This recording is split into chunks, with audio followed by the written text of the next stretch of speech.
धर्म, कर्म, विधि विधान और ज्योतिष की सटीक जानकारी पाने के लिए YouTube चैनल जीवन दर्पण को सब्सक्राइब करें और हाँ, अपडेट रहने के लिए बेल आइकन दबाना ना भूलें। हनुमान जी अपने बाल्यावस्था में हनुमान जी का जन्म विशेष उद्देश्य के लिए हुआ था।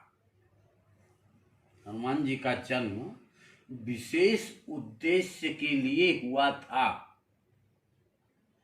विशेष उद्देश्य के लिए क्यों हुआ था जानते हैं? अरे उनका जाग रहा समय के बाद कोई कार्यक्रम क्योंकि हनुमान जी स्वयं शंकर जी के रूप में आए थे ना, और राम के साथ उन्हें बाल्यावस्था बिताना था, पूरी जिंदगी राम के साथ बिताना था। और शंकर जी ने ही रावण को श्राप भी दिया था।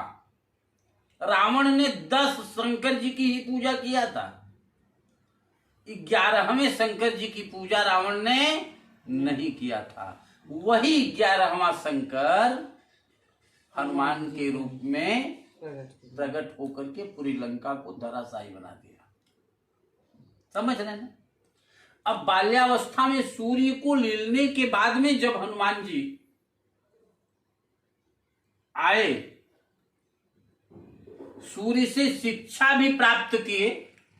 शिक्षा प्राप्त करने के बाद में ऋषि महर्षि कुछ साधना करते थे, तो हनुमान जी इतने नटखट थे कि आसन सहित ऋषियों को उठा करके ऊपर नीचे करते थे, खेलते थे। उसी में एक ऋषि बहुत ताकतवर था, वो श्राप दे दिया। कहा कि तुम जिस ताकत के बलबूते तुम हमारा अपमान कर रहे हो, ये ताकत तुम्हारी भूल जाएगी। तब तक ब्रह्मा, विष्णु, महेश सब वहीं पे आ गए। ये क्या कह दिए?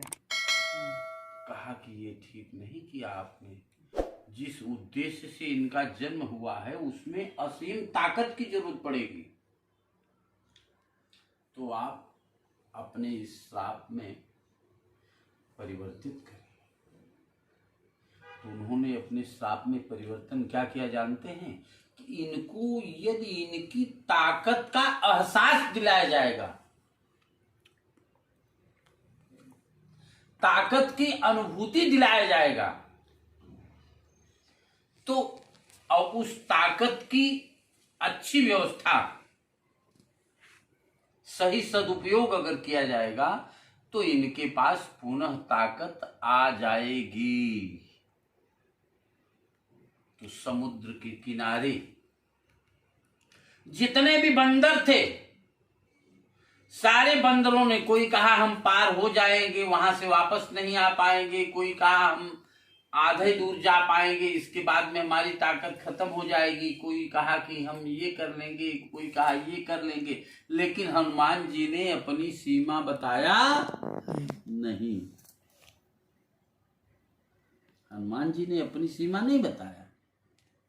और हनुमान जी के पास तो इतनी ताकत थी कि हम अपने ताकत से नहीं चल रहे हैं, राम की ताकत उनके पास थी। राम रामेति रामेति रमे रामे मनोरमे सहस्र नाम तत्तुल्यम राम नाम वरण है। राम के नाम की ताकत उनके पास है, और उस राम के नाम की ताकत से हनुमान जी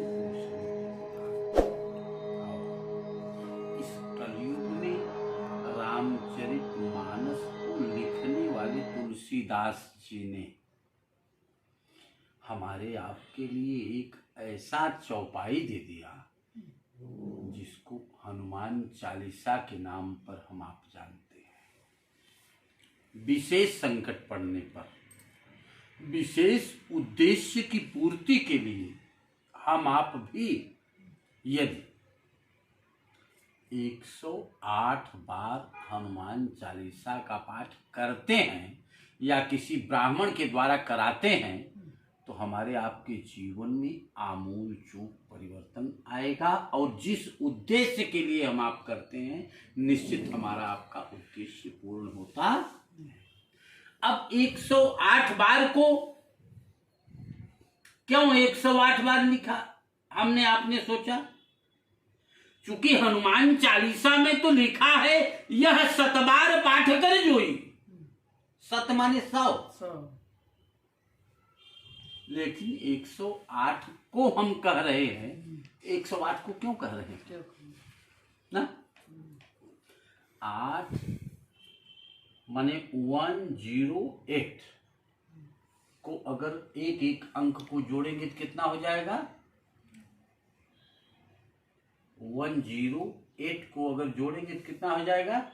9 आएगा ना? 9 आएगा कि नहीं आएगा ना?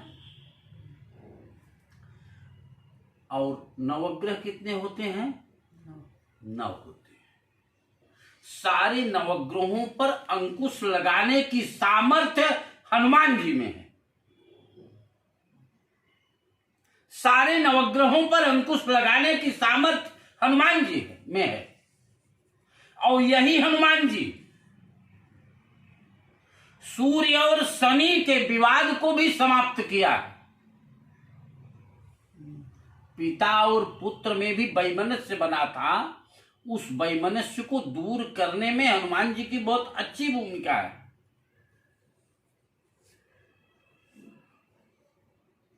यही हनुमान जी ग्रहों की प्रेरणा से ही सीता का हरण भी हुआ था। राम भी मनुष्य के रूप में ही आए थे ना, मर्यादा पुरुषोत्तम राम थे, लेकिन स्वयं हनुमान जी ने ही राम के मर्यादा को समझते हुए सीता का पता लगा लिया। इस 108 बार को हम आप 3 किस्म से इसकी व्यवस्था बता दें। जैसे नक्षत्र कितने होते हैं? 27। एक नक्षत्र में 4 चरण होते हैं। 27 इंटू 4 बराबर कितना हुआ? 108। 27 इंटू 4 बराबर ना? दिन कितने होते हैं? 7 होते हैं ना? और ग्रह कितने होते हैं? 9 होते हैं। महीना कितने होते हैं? 12। राशि कितने होते हैं? 12। 12 इंटू 9 बराबर कितना होता है? 12 9 108। इसलिए 108 बार हनुमान चालीसा का पाठ आज आपके यहाँ किया जाएगा। और संयोग कितना अच्छा देखिए, और इस 108 बार पाठ को हनुमान जी के ही वेश में आए हुए लालधर तिवारी जी करेंगे। समझ रहे हैं? लालधर तिवारी जी करेंगे। और भगवान की कृपा से हनुमान का स्वरूप भी इनका बना हुआ है। बोलिए बजरंग बली की